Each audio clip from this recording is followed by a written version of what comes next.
All right. Well, the wrestling world has lost another superstar icon in the sport of professional wrestling. The Ugandan giant Kamala, who had done a lot of work in the WWF in the 80s and the early 90s.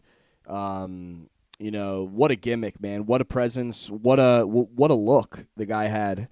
Um, Jerry Lawler was apparently the one that gave him the name Kamala, and they worked on the look and the promos. Man, I don't even know what to say, man. You go back to some of that old Mid-South stuff, you see Kamala all over the place, man, taking on some of the big guys.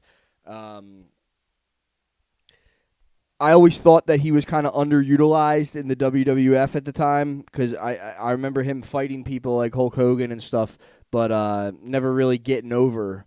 And I think that was a mistake by the WWF because he was one of those guys that could have had a big run, like Earthquake or somebody like that.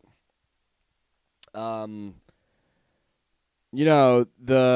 gimmick, was that they found him, like over in Uganda, it was like it was around the time of Idi Amin, people like that were leaders over there. He had a couple different runs in the WWF.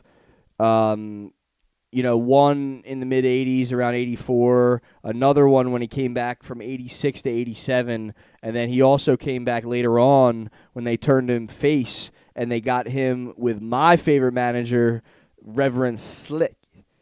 And they were doing a gimmick where they were trying to make Kamala a little more accustomed to the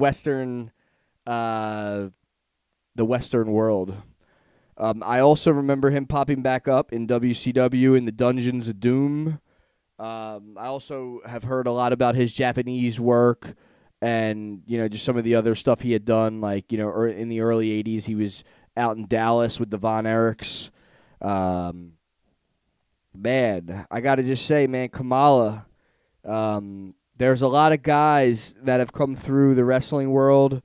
A lot of African-American guys that I think are very special, and I think Kamala is absolutely one of them.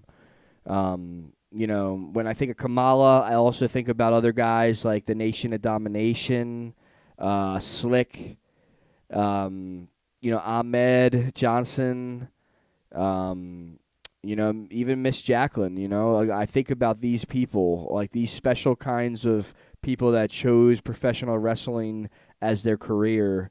I know USWA has produced some of the best of African-American wrestlers, workers.